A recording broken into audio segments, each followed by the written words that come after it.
In Chapter 2, we set up our coding environment with TypeScript, a useful dialect of JavaScript.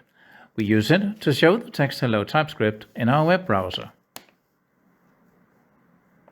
In Chapter 3, we make a terminal interface that allows us to draw a grid of colored letters on the screen. In Chapter 4, we take keyboard input from the user. We could accept mouse or touch input in a similar way. In Chapter 5, we add support for stacking screens. This allows us to show submenus in our game. In Chapter 6, we add a screen maker factory to allow us to recombine our screens independently. In Chapter 7, we make our game model as a dungeon grid map of letters. In Chapter 8, we make a game model and a builder factory to ease assembling game models. In Chapter 9, we make the player as a first moving creature in the dungeon. In Chapter 10, we make the feral hunting sheep as the first enemy monsters. In Chapter 11, we add death and a combat against lethal cats.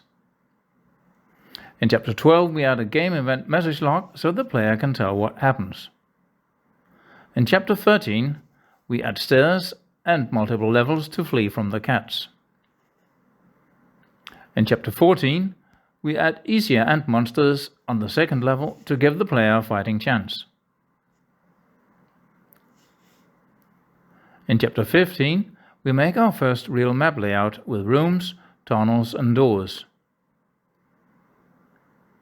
In Chapter 16, we draw the dungeon a bit prettier with colors instead of monochrome. In Chapter 17, we give the player auto-heal out of combat to avoid the ants wearing him down. In Chapter 18, we add complicated enemy AI, including restricted visibility and line of sight. In Chapter 19, we skip because it's not ready yet and has no code. In Chapter 20, we add ever more difficult progression of dangerous monsters. In Chapter 21, we add items to the dungeon. In Chapter 22, we give the player a bag inventory. In Chapter 23, we let the player equip items to gain power. In Chapter 24, we add monster debuff spells with timed durations.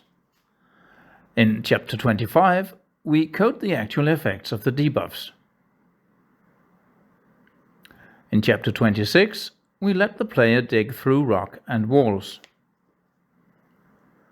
In Chapter 27, we add an animated missile spell.